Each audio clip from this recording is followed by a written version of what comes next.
streets, and then you'll probably see our poster up. We are also asking people to join us. I mean, we don't get paid; it's all volunteer. And then we're out pretty late at night. Like a lot of times when everyone's gone home, we're out on the street trying to help people do the best we can. Wow.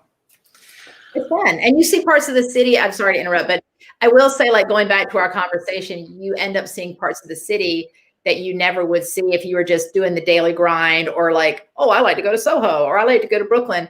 Here, you don't really get a choice with the Guardian Angels. Like if there's something that's happening in like East New York or somewhere in the Bronx or Coney Island, you just go there. And I think that was very interesting to me, is that, you know, it's not pick and choose. It's like, that's where you need to go. Mm. Okay.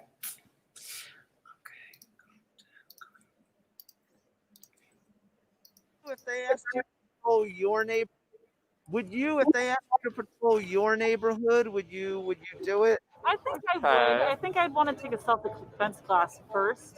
If I took some self-defense classes and, you know, really worked on my biceps, yeah, I'd be a guardian angel. I feel like I would not be the most physically equipped to do that. Like currently, or when they were like in their heyday? I say currently.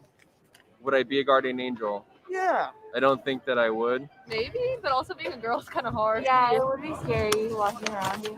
No, I'd be like, let people do whatever the fuck they want. No, because I'm working on a certain matter which I believe helps to bring peace. I probably would not have the time to do it. I just stick with that. Guy gave me a bologna sandwich and a juice. Maybe there were some perks like free sodas or candy bars or something.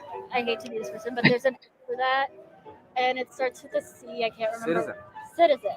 Yeah, I'd do that. Sure. If it's for women, sure. I would definitely be a guardian angel because I am Mr. Lower East Side. I'd go around, I'd play with the dogs. If anything mischievous would come up, I'd dial a number, or I'd, you know, take physical action because I'm strong. Hey, be careful what you wish for, man.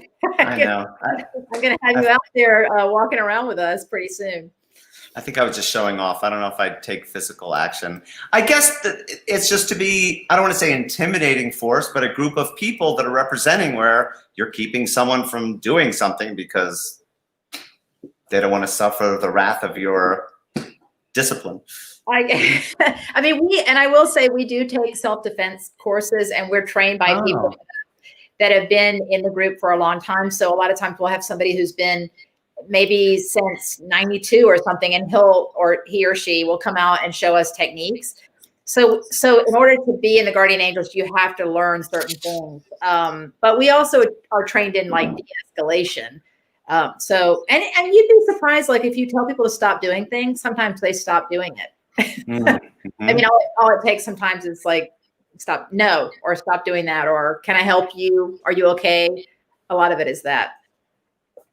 Are there areas that you go into? I mean, I heard a couple of people answered, and they think of the subway immediately. I guess that was a lot of the initial places that they would keep it safe. But are you going just walking around the neighborhood, or where are you going when you do your thing?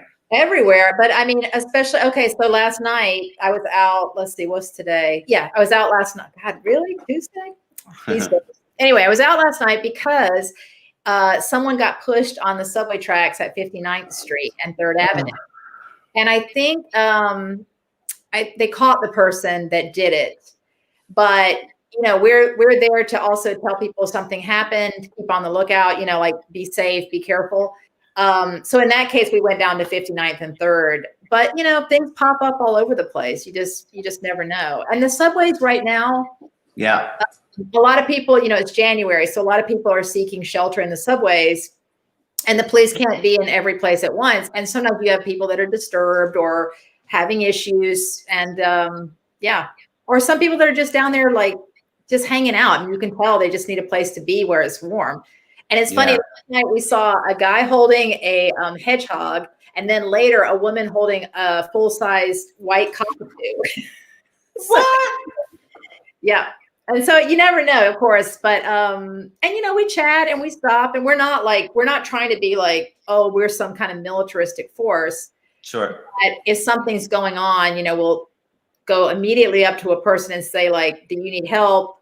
or you need to calm down, or should I call the police? You know, it's something like Oh, that. nice. Okay. Yeah. I like that. A lot of times we're like, do you need help? You look like you might be distressed. Right. You know, and before I did this, you know, I was that person on the train that just looked, I don't want to say just looked away. I wasn't, but you know, you're just like, well, that's not on me. And it kind of is on you sometimes. You just walk away from everything that happens in New York and hope for the best. It's got to be comforting to be with, I don't know if you're with 3, 5, 10 people, because if you're by yourself, you're obviously going to be more reluctant to approach a stranger. Yeah, but once you put on your uniform, like I've been doing it long enough so that I have the ability to wear my uniform by myself. Like at first you don't, you're always with a group, and then you graduate out and then you can be by yourself. I mean, of course there's comfort always, like we have like 3 people.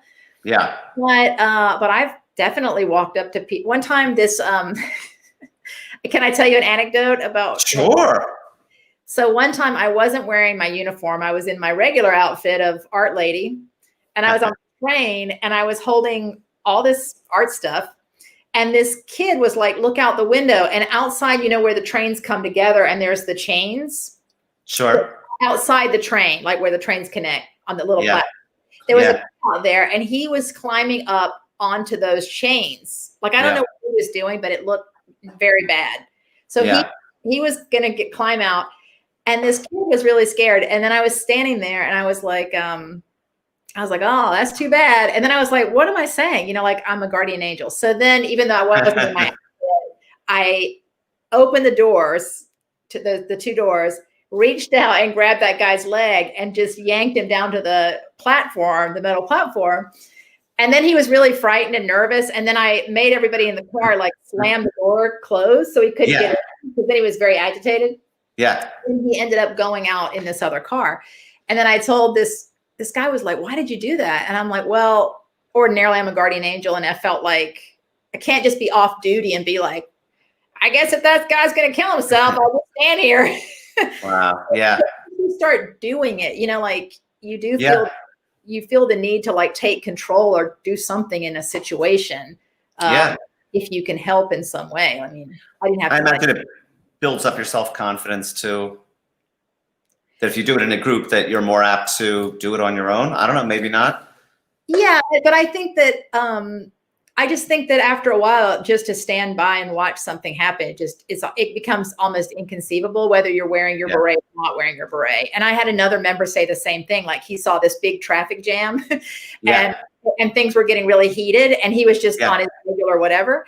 And he's like, all right, everybody, you know, like you go this way and you go this way. Oh, wow. Like, I would have never done that if I hadn't been doing this guardian angel patrol, because now I feel like I'm part of the city. I can take part. I can help in some way. So I have been so tempted when there's like a busy intersection and a fire truck coming and there's 4 lanes and it's just going to take, you go here, open it up. And I've been very close, but I haven't done it. Charge, just do it. And everybody's like, okay. Yeah, right. I'll do it. They're waiting to hear someone give them a directive. Right. People are waiting for that. They just otherwise are like, who knows? I want to go back because I want to play a Ratsy clip, but I figured I would just look for the few pictures and then we can chat about that. Obviously, Grand Central. Right, without his little gloves on. Oh. All right. Bethesda Fountain. I like that you included me a little. I don't know if I told you this, but I will say that my husband was a character in a costume when we met at an that's how we met, at an amusement park. Wow. Didn't know. What amusement park? It's a small amusement park called Carowinds, and it's on the North and South Carolina border. And he would play like Hanna-Barbera characters. So he was like Dino and Fred and Captain Caveman, and he was Huckleberry Hound. Nobody knows who that is anymore. They're like, what's that dog with a hat? Right. I do. Yeah. I have a slight fetish anyway about it. Just realized there was some kind of but anyway, so and I ran the rides, and my now husband was this character, and that's where we met.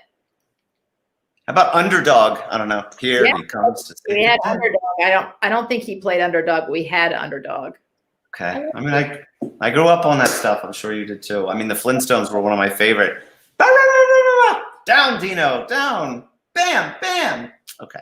And all the kids say Underdog. Where I'm from, they're like, oh, it's Underdog. Underdog. Border of North and South Carolina. Border of both of those fine states. Exactly. South of the border. Fireworks. Have you been to south of the border? I think so. You know, there's a place called South of the Border, and it's like I can't even describe it. It's like a trash-tastic hotel novelty shop.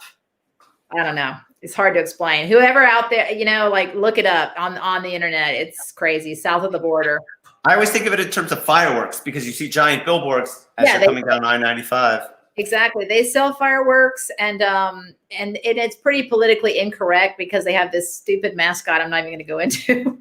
But it's like a local legend where I'm from, but total fireworks, because South Carolina is a fireworks free for all.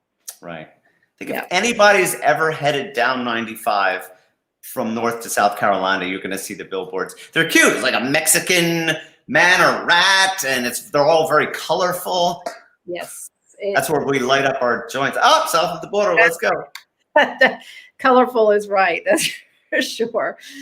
Yeah. Okay. Let's see. So I call this Ratsy Tango. So this is the second part of the Central Park.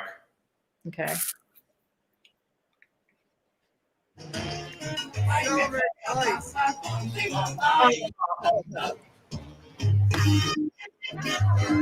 Muy bien, me encanta. Is it a mouse, an elephant, a rat? It's a combination of everything.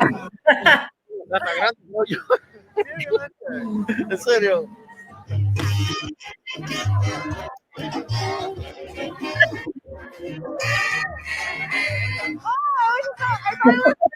See him dancing. Fabulous. Well, I think it's a rat. Yes, yes. It looks great. Wait. What did I do? It's really making us happy. Wait. I didn't like that. I went away from a minute. Wait, I'm coming back. Okay.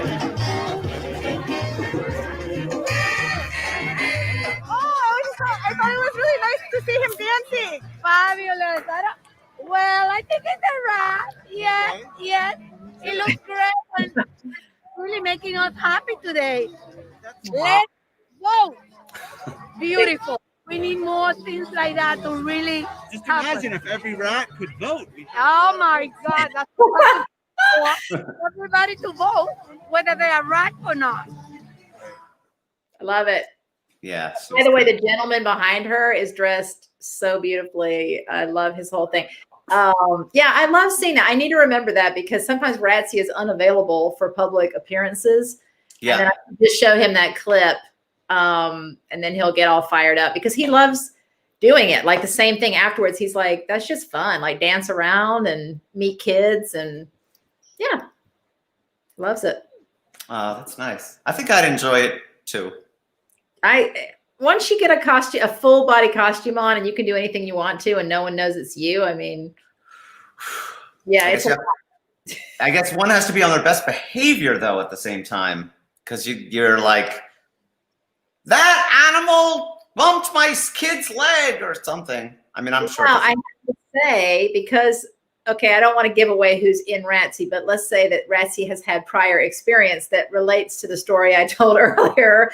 And we've also been around, you know, like if you're at an amusement park, you have somebody that is usually the person that kind of like makes sure you're not bumping into kids. I do that a little bit for Ratsy, but Ratsy's conditioned not to go completely crazy. So he's also looking out that he's not harassing or bumping people or, yeah, it's a skill.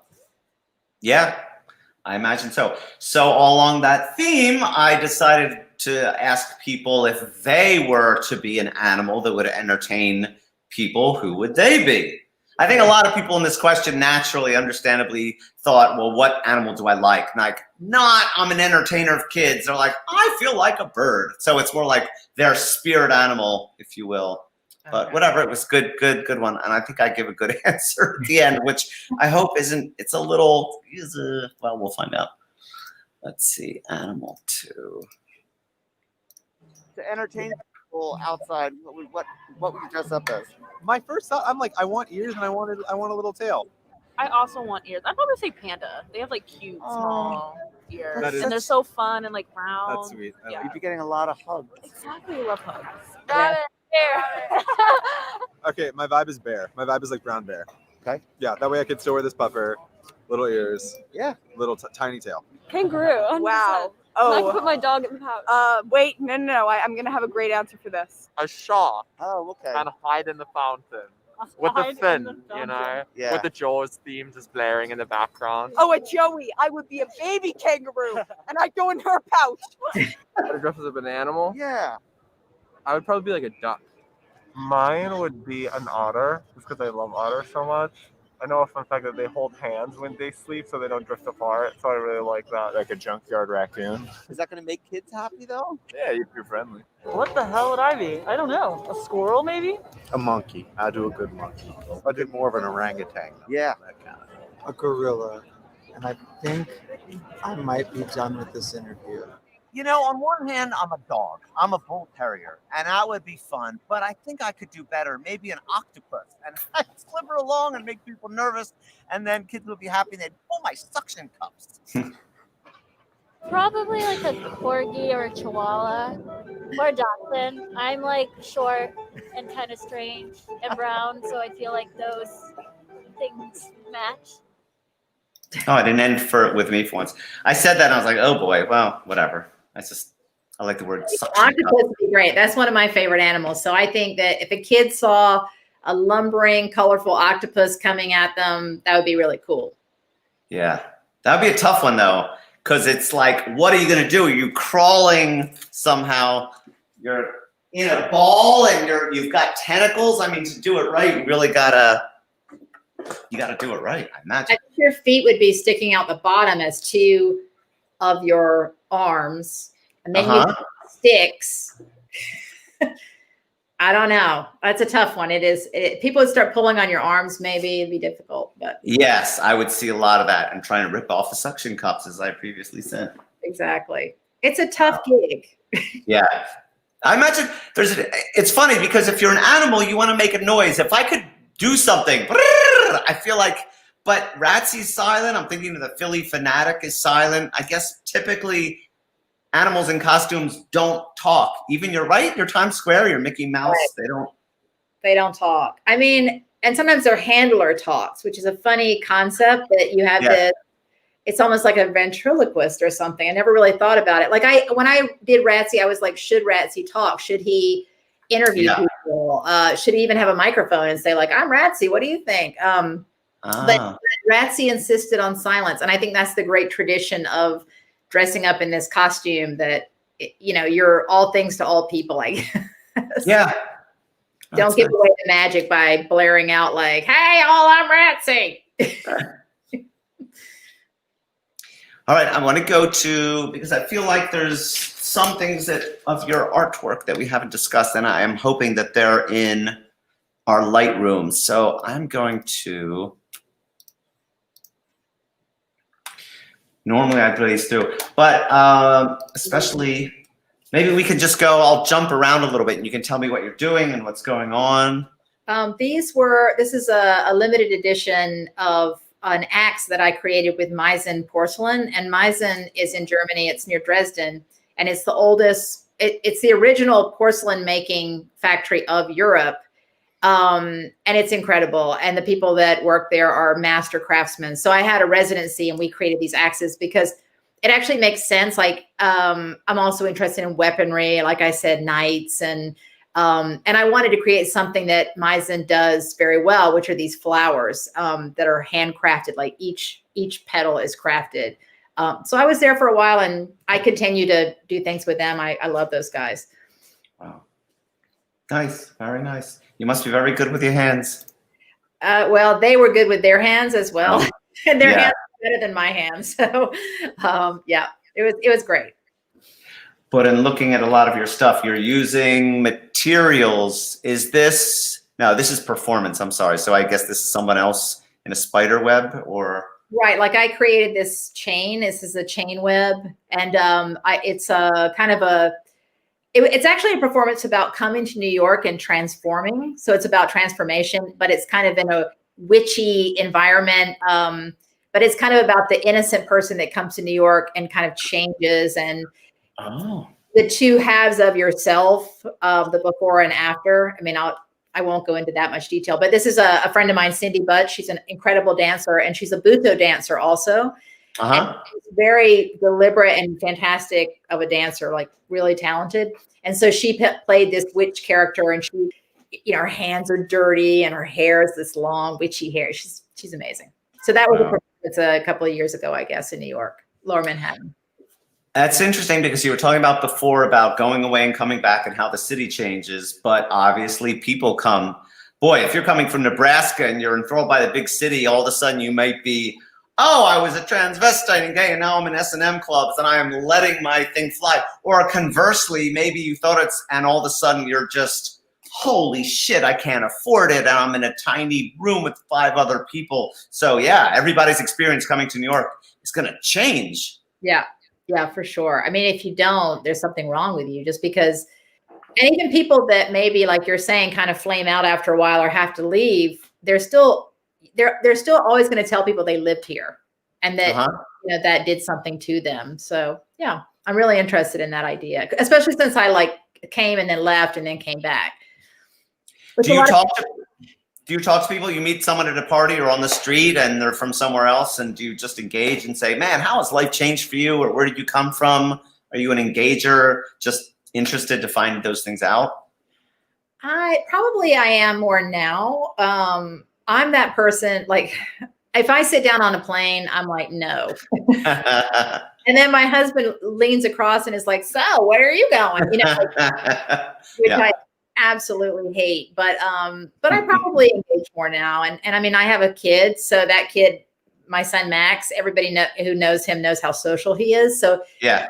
And now if I need to know something, I'll send him to find out. So like, let's say there's something going on with some cops, I'll send my son to ask what's going on, because they're more like.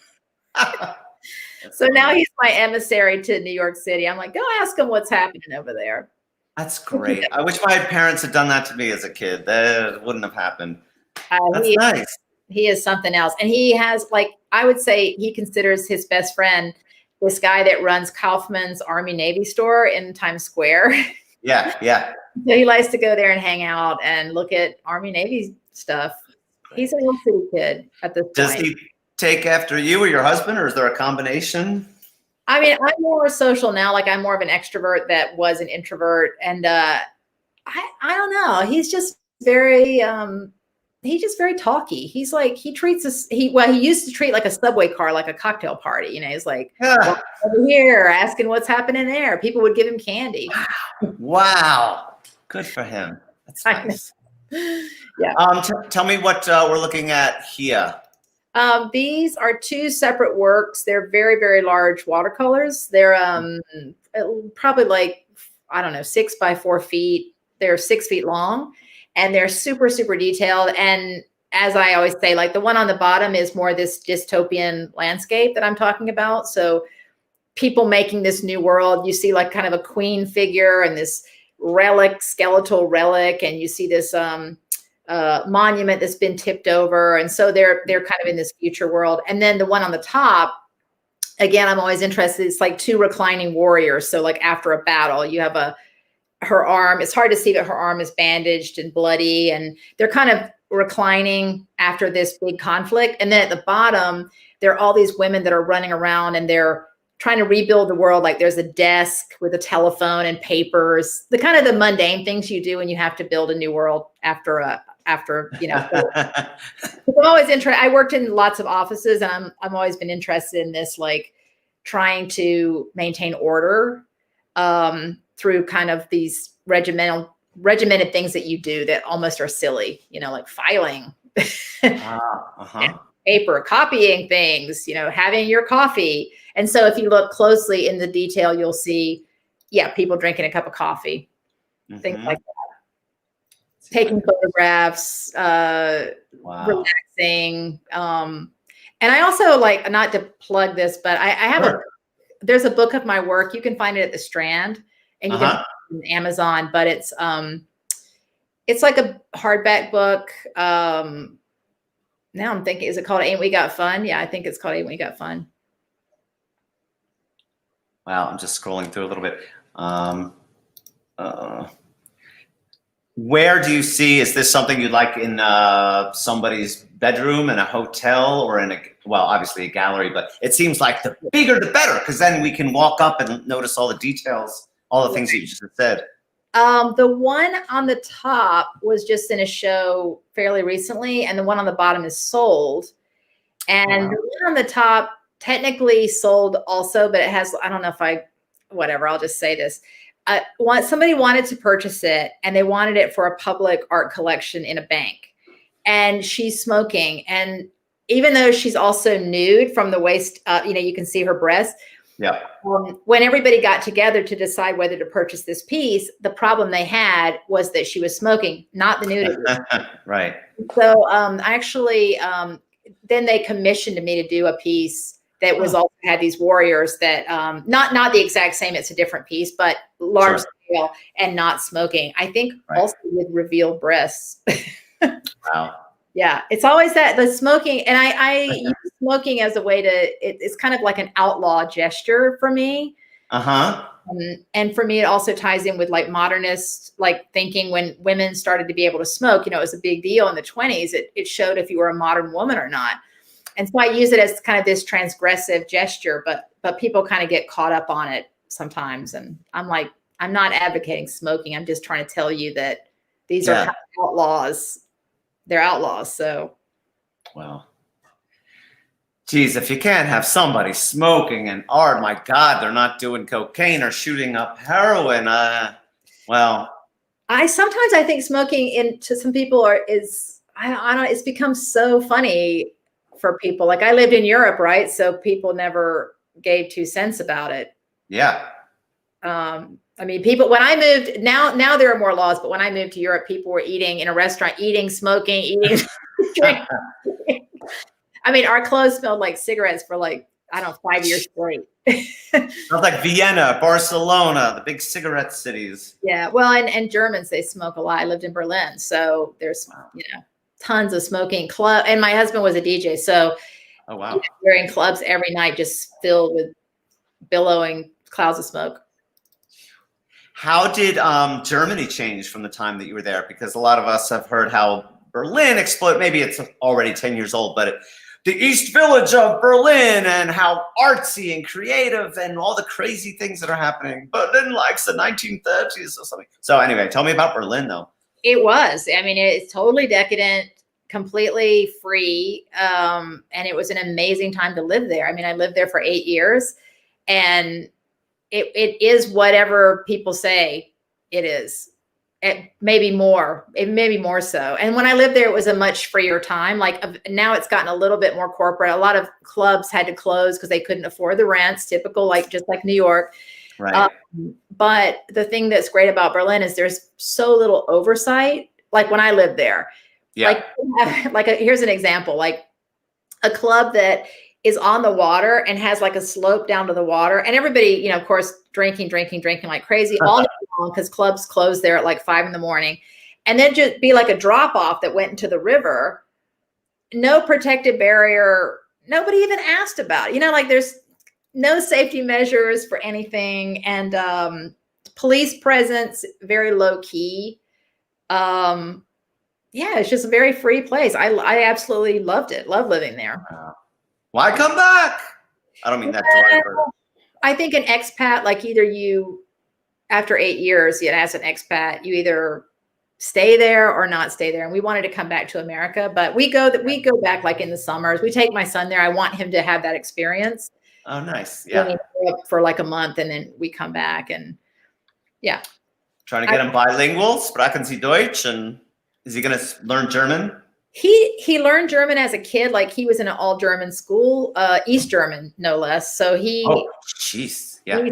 Because we lived in the eastern part of Berlin. East Germany had all of the apartments that were available after the wall fell down, so it was really cheap. And so he did learn German, but he doesn't remember now. But he can say he can speak German. He's not German at all, but he would like to think he is. How about French or Spanish? I don't know. My French is like a nightmare, but I mean, I think Spanish, like for an American, learn Spanish. It'll take you around Europe too, to a certain extent. I think it's right. You know. But are you trying to get your son to learn Spanish? Is he? No, I mean, it's funny because my husband was going to insist that he learn German. And I was like when we came back to America, and I'm like, okay, so you want his future therapist needs to understand that 2 American parents forced their child to learn German in America for no particular, anyway, I was like, no, we're not going to, if he wants to learn it, he can learn it when he's a little older, he'll do it, or he'll just keep going back to Germany and pick it up. And yeah, I imagine even in American schools now, I mean, I imagine you got to take some language, be it French or Spanish or Chinese. Yeah, a lot of my friends, their kids are learning Chinese. I just, we'll cross that bridge, but I think Spanish is super useful. I agree. All right, let's do this last colorful one. By the way, I noticed you have a lot of blacks, but then there's a lot of color. There's sort of this nice contrast between black and then vibrant colors, your reds, oranges, and greens and blues. I love it. I mean, I love black, but and watercolor. I've been doing watercolor for a long time. Yeah. And for those people who haven't or have tried to use it, I mean, it's a pretty difficult medium, but once you get into it, you can make it really pop. You can make these like really lush colors and deep blacks. It just takes you a while to develop that. It's not so easy. Or like you'll see, like if you point out, there's a really colorful. I did an album cover. It's like, I can't point, but it's the one. That's a good example. Like that's not the cover. The other one is the cover that's similar to that. Voila. Yeah, exactly. So that's a friend of mine, Rutger Odemaker. He is in Belgium, and he's an incredible musician. And he asked me to do his album cover. And so I'm playing with this black and white and then vibrancy. And this is also all watercolor. Wow. In the art world, I imagine this is common. People will fall in love with something. It's very visceral. I know with some of the things that I have in my apartment, you're like, oh, and in 2 seconds, the colors, the shapes, whatever it is going to draw you in. And your work, I bet you hear that a lot. People probably go, oh my God, I just love this. And it's captivating. And especially this one, she's looking at us and we're looking at her. And then the rest, it's kind of hard to tell, but. Exactly. She's like in a jungle somehow, or like some kind of very complex setting. Yeah. And it's funny. Like, I mean, you can find me on Instagram, of course, Jen Ray, NYC. And, it's funny. I'll post something and some people will respond to it in one way. And then something I'll post that's different. People have their likes, and yeah, it's always funny what people respond to. In this one, there's one little area. It's color everywhere, but then there's this little patch that's like a triangle. It looks like it was something that you decided not to cover up. I don't know. Maybe It's a metallic gold. You just can't tell. Okay. We have a lot of there are metallic watercolors now. So in real life, if you move it, you'll have this metallic shine to it. Gotcha. And Wonder Woman, is it the? Linda Carter, not just Wonder Woman. And I have seen the new Wonder Woman movie, and I have some issues. I love the first one. I did not love the second one. And also I felt like they didn't, it wasn't accurate. Like they were like, it's the 80s. And I was like, really? That's not the 80s. But I just love Linda Carter to death. And she, as a kid, I had all these inspirations. First of all, Wonder Woman. And then second, there was a show called ISIS. Do you remember ISIS? The horrible Middle Eastern group that kills people? That's the problem. They the name ISIS. So there was a show about a scientist. Okay, everybody needs to look this up, because if you look on YouTube, you can find the intro to this show ISIS, and it's awesome. And it's about a woman who's a scientist, and she wears glasses, and she's super smart. And then she finds this medallion, and it transforms her into this superhero. She's wearing like a white dress, and she has this thing on her head. and it's like by the power of Isis, and then she helps people. It's like, oh, a car's driving off of a bridge. I will save the car. And I do think that my artwork has some things to do with that, obviously, and the things that my performances have a lot to do with that. That as a child, I saw a lot of these role models from my time period. It was a time of like exploring like female heroes, like 70s, 80s, and like Harriet Tubman. There was a movie about Harriet Tubman.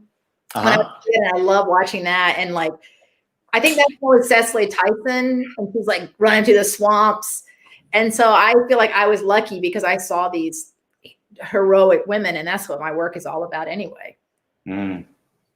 You made me think of, going back to when I was a kid watching cartoons, but Ultraman was one of my favorite cartoons. Did you? I love Ultraman. We made my son watch it, and he was like, what's this trash? Japanese. Like, it's light. It's blank. Oh, it's terrorizing. He's got to go back and get more power before he goes back down and fights. Oh, Ultraman, Ultraman, here he comes from the sky. That theme song is also incredible. I don't remember the theme song. Now that I think about it, some of the best, I mean, Godzilla, we have Ultraman and Speed Racer. Racer, I loved. I was in love with all of those characters. And there's one, and I always forget what it's called, but they're dressed like birds and they're on a rocket ship. My husband would know, but I thought all those characters were super hot. They're Japanese, and actually Daft Punk used the same animator for some of their videos that did this. But anyway, but all that stuff, I just, that's the thing. We only had a couple of channels and we had to watch these kids shows, and then to our psyches. But I didn't realize it at the time, but Speed Racer, I mean, in terms of the art and the drawing, it was three-dimensional. They had people, and then the background would be out of focus. It was really, and the movement and it was so nice. But the problem was that there was too much violence, and my mother would be in the other room. Oh, Andrew, please turn that off, because it was always, and there was fight scenes, and I don't know. My parents were, I don't know where they were. I think we were latchkey kids for a while. So no, we watched that and Wild Wild West and anything we wanted to, basically. So. Here he comes. Here comes Speed Racer. He's a demon on wheels. He's a demon, and he's going to be chasing after someone. He's busy revving up the powerful Mach 5. So you better look alive. And when the odds are against him and there's dangerous work to do, you bet your life, Speed Racer, he's going to see it through. Go, Speed Racer, go, Speed Racer, go, Speed Racer. Go. I mean, it's funny because as an artist, like I went to art school and I had to do all the art school things. And I was very good at art school. But when I came out, I was like, what do I like? I like exactly what we're just talking about. I love female superheroes and heroines in general and bright colors. And I like painting in watercolor. Like all of these are very unpopular notions in art school, but nothing's stopping you from doing it afterwards. Right. Yeah.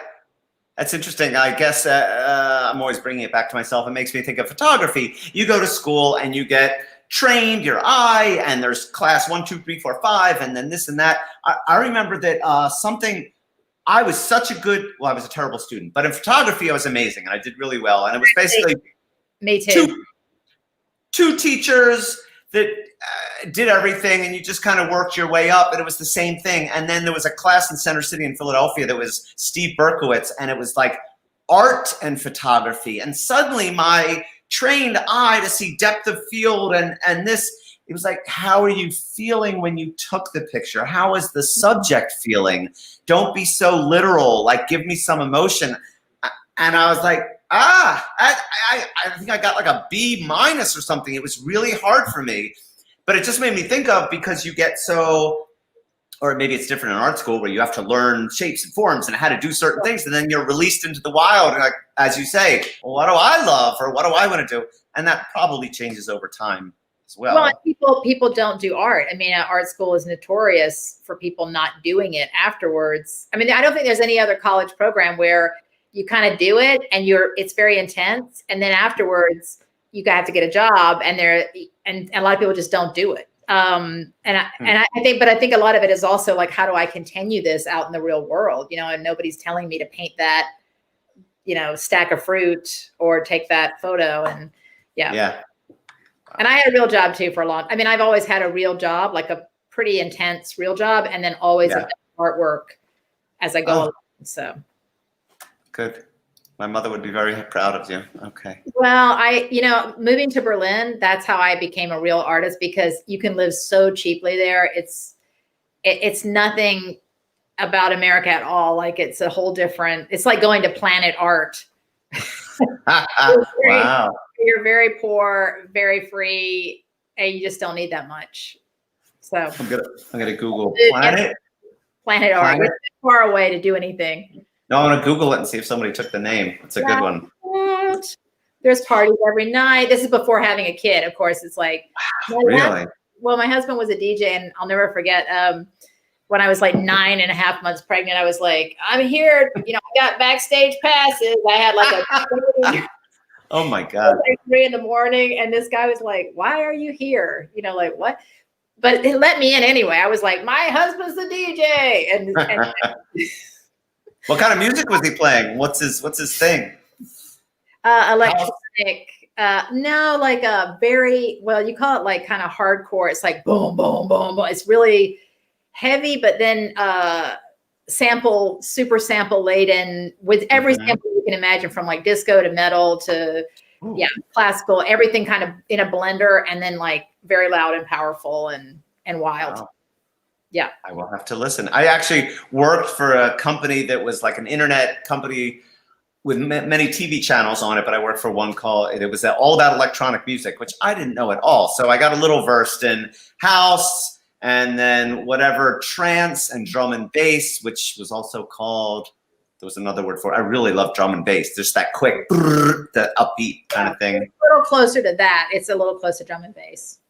I don't want to say that. You know how people are so sensitive in the music world? They'll like jump out and be like, "It's not drum and bass." I'm like, I know. Oh, Jungle.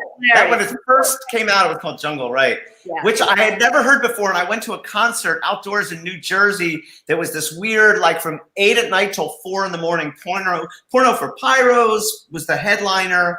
And my friend was supposed to do a giant naked photo shoot at sunrise, which got canceled at the last minute after he spent all night giving out cards. And it was just, but in between sets, and I was like, what the fuck is this? I loved it.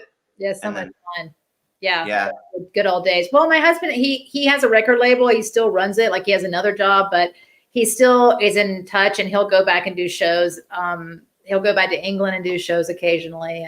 But I sold merchandise at one time. Like, when we first moved to Europe, I was his merchandise person and made T-shirts, and yeah. So my work also like is related to the music world in a lot of ways, and the performance especially, because I always feel like music, there's so much energy there. Art is much more cerebral, and I always enjoyed this like gathering of people just losing their minds and playing music. And yeah. Okay. Interesting. You must be a connoisseur of album artwork, going back to the. Yeah. I love album artwork. I mean, yeah, I grew up like staring at certain albums. Right. I was just thinking, I went to a used bookstore recently, and they had records, and I was buying some just for the artwork. Hold on a second. Ooh. But it was just a very specific period. It was more like, we have a Judy Garland one. Oh, Let's wow. see. Oh, that's nice. Forever Judy. Colors and fonts. It was more like. That's beautiful. Nice. And I had just seen this on TV, and it was not very good. Let's see what this is. Look at this. I mean, that's your. Wow. Gorgeous. I don't care what the music is. I just like, and even the back, but yeah. Oh, this was not, but this was just a bootleg Stones one. Mick Jagger. I love the Stones record when I was the one with the wigs, the wig advertisements. Yeah, I don't know what that was. I used to look at that a lot. I absolutely love that record. My baby still had it. Two more. Look at that. The cup. I mean. Oh, the Pajama Game. I just saw that recently, the movie, and I thought, what the hell? Yeah. Like, I think. So. I guess it was like you got into the 70s, then it was groovy. Grateful Dead and Janis Joplin and Jimi Hendrix, right? Then you started to get the swirls and the psychedelic kind of stuff. No. My favorite covers are metal covers, and my favorite metal covers are Judas Priest album covers. And if you don't know it, you'll just have to look it up. There's an artist, and they're also very powerful, colored, and a lot of red and black. And then Hypnosis, they're like a British design firm, so they did like a lot of Pink Floyd, like the two men shaking hands and one's on fire. Wish You Were Here. Mm-hmm. Wish You Were Here. I love all those kind of esoteric covers. They're just like, just look at them, you're like, what is happening? And anyway, my son fell in love with the cover from Dark Side of the Moon recently because he's interested in prisms. I'm like, well, okay, now we're going to listen to the record. So we put it on. I think he was just like confused as to how it sounded so different. And I think I was like that as a kid. I was like, what is happening with this music? And it's like all these flows that go on forever. And I think he thought it would be like do do do do, and instead it's bong ding ding ding. Breathe in the air. Oh, yeah. Oh my God. His try, but I think I was like, well, you could also shut the lights off and listen.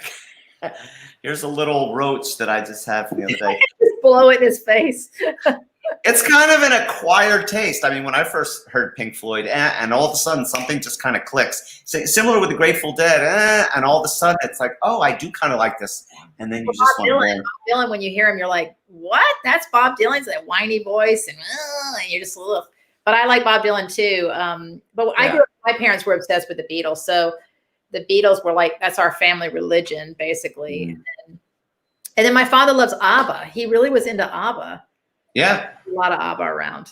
It's hard not to be. They're great. Happy, poppy, dancing queen. So I have one more video, and then I think I'll come back to you, and then we'll end it so I can think of if there's anything that I didn't, because I know there was a lot of other stuff. Painting, installations, performance. I guess we didn't really talk much about performance, although. All right, but I want to go to, because Trump and Biden and the whole political thing. So I asked, any last words for our president, now our ex-president? Oh, no. Okay. Yeah. This one might not be as good as you think, but it's got a good ending. Let's see. Share screen.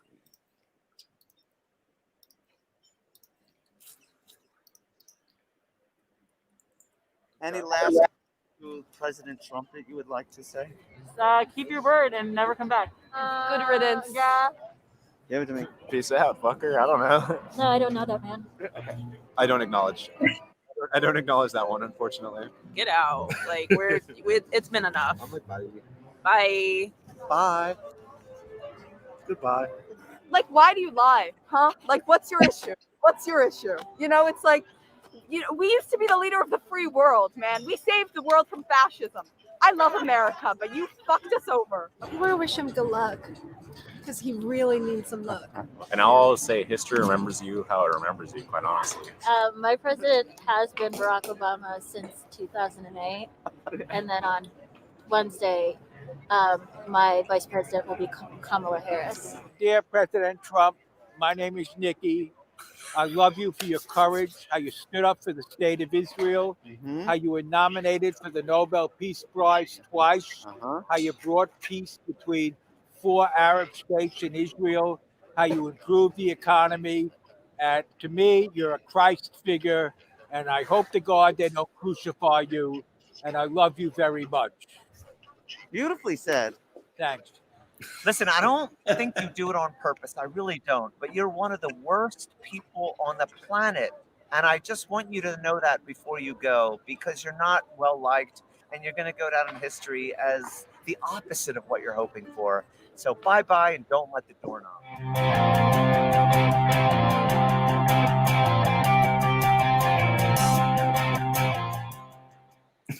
I just love that the guy followed me. It's funny. 3 weeks ago, I did the same thing. I'm doing an answer. I was right at it was the last shoot before the new year. It was like December 30th or something, and I was so excited. I was like, yeah, last shoot of the year. I took off, and I hear, because the film, I hear there was a guy and a girl, and they're like, oh my God, this guy is nuts. And the same thing on that one. I skate away and they're like, oh my God, what's happening here? So maybe this will be a theme. I'll keep handing my camera and then I take off skating and then they laugh at me, which is fine. Which is completely fine. You know, like Yeah. there are worse things in this town. I am used to that kind of thing. Well, that was wonderful. Is there anything that I didn't cover? Did we say where to find? We didn't talk about Albert. Spenda, and you can find my work there. And they have a website. I have a book, and maybe I'll send you the book to post to. And I show at SoCo Gallery in Charlotte, and they're awesome. And yeah, I have some projects coming up. I'm actually working on a drawing for, it's really funny. It's about, well, maybe I shouldn't give it away. But anyway, I'm drawing a picture of Pam Grier. Let's put it that way. That'll be nice. Mysterious. And I love Pam Grier. I mean, talk about like an incredible woman and a hero. And so, yeah, so I continue my path of New York spectacles and drawing heroic women and painting awesome people. So, yeah. I expect to see your name in lights for another 50 years. A career that revolves and evolves. I like it. I like your thinking. Yeah, and then anybody that's out there, reach out, find me on Instagram, and I do eventually want to do this project, and I'll tell you more about it. But where I kind of ask people in the city to create their own heroes and characters and meet in Times Square, and then we have people come and take photographs and just create our whole New York style event and get rid of these like dirty Hello Kitties. I'm sorry, no offense, dirty Hello Kitty, but I've had it. I love that. But I do like down there though. I thought that was a great idea when you explained it to me, and I said, well, who would they be? You went, well, I like historic figures, so it could be Ben Franklin's or Joan of Arc, or I don't know, but these are New York characters. It could be Ben Franklin's wife that he left at home, and he never went back for.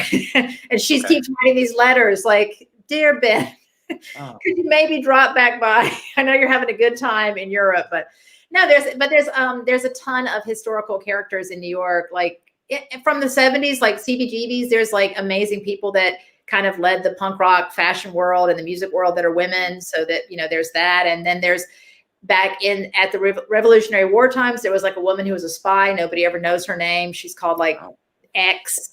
And so there's a million different characters. So if anybody needs any tips, I'll be happy to fill you in. But so maybe we'll do that when it gets a little warmer. We'll start putting that together. And love it. Joan Jett comes to mind. Absolutely. There's, you know, a million incredible women in the city to create characters from, but it doesn't have to be women too. It could be lots of different things. It could be I'm getting a vision and a British accent. On one side, Donald Duck, and we've got all the historic Disney characters, Superman, Batman. And on this side, suddenly it's Ruth Bader Ginsburg and Benjamin Franklin's wife in an all knocked down, drag out brawl. Who are the tourists going to side with? Who makes the money? What happens? Oh my God. Exactly. I mean, they may just be like, I'm over here with Minnie. Thank you very much. But I think the New Yorkers will gather together. And, you know, there's even, I'll just say one last thing. There's even in the nasty bit of Times Square that I guess must be, is it 8th or 9th Avenue? There's like an old X-rated shop. It's like, I think there's a Peep Show in there and it still exists. And there's this reclining woman at the top in neon, and she's kind of, and I love her because she looks really, she's like this. And I would be that character. Like she's been up there for so long, you know, like imagine what she's seen in the city, just up there blinking around, hanging out. And so I'd like to be that woman. I don't know if a lot of the public would know who some of these people are, but maybe it just doesn't matter. Wow. I like what you said. You really got me thinking, because when we were talking, I interviewed you, were talking about Times Square and this event, and like Times Square was for New Yorkers. Wait, what? Oh yeah, I guess it was in 1925. And coming, RKO Pictures presents, all the stars are here at Broadway in the movie. And now it's, M&Ms and all. And boy, yeah, and you said, I'd like to reclaim it back, or at least use it for New Yorkers. I love that idea. I'm going to keep that in my mind. My friend Spencer did a couple of nude photo shoots where he had naked people in Times Square. That was temporarily taken back by New Yorkers. Taken back and taken off. Take it all off. I mean, yeah, exactly. Let's take it back. Thank you, Jen Ray. Yeah, thank you. I loved it. Anybody out there, reach out. And I love your show. I think it's great what you're doing. It's completely necessary right now. Keep up with it. By the way, Dee Dee, my friend Champagne, said Some Girls was the album of the Stones. Ah, right. Yeah. Something about like their faces with those wigs. I just, as a kid, you don't know anything about anything and you just stare at things like, what's going on here? I don't know what's happening. I like it. Yeah. But yeah. Or my father had a paperback of The Man Who Fell to Earth with Bowie on the cover. And I'm like, what's happening with that? Who is that creature? And I loved it. Wow. Yeah. Then you start on that little path of your life. It's great. I think I've been on that path for a while. May that path never end and continue to wind. Exactly. All right, everybody watch. Stick with the there's a few pictures, and then the guy that the star of the night, the guy that talks like this, gets a little sexual. I hope it's okay. It's nothing too dirty. It's just, he's a character. It's New York. All right, see you next week. Bye. All right, bye.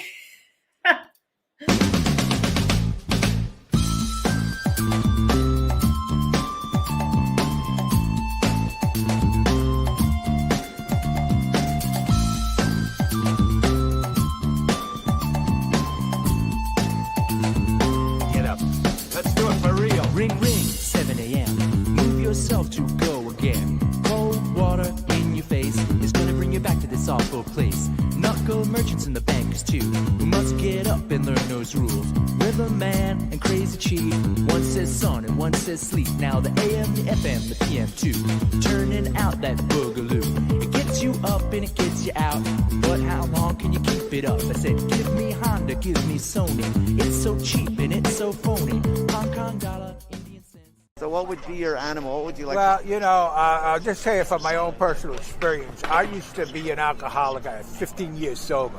I used to drink like crazy till I met the head nurse of the burn unit at Nassau County Medical Center. Yeah. And she made me clean her house.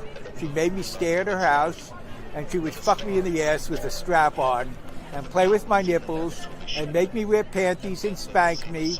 And, she says, Mommy's doing that to you. And I loved it, Yeah. So I just want to be Mommy's slut puppy. In other words, you know what I mean? Yeah. And if she wants to dress me up as an animal, that's okay. That might scare people out here a little bit. What? Well, listen, the world's not ready. That was, they used to say to me in AA, Nikki, your problem is you don't have any filters. You know what I mean? That's why I had to do all the hard labor, all the jobs that nobody else wanted to do. Yeah. But you want to know something? Yeah. I cannot tell you how many people love me. I can't. Because I have no filters. Because they say to themselves after... We have that in common. I'm not very filtered, too. People think to themselves after, I was thinking I was crazy. Yeah. This guy's worse than me. I feel better. When people hang out with me, they feel better about themselves. They realize it could be much worse, Listen, how do you like my Galaxy pants? Cool, yeah. Dude, the head nurse of the burn unit, that girl that fucked me in the ass, got me these pants for Christmas.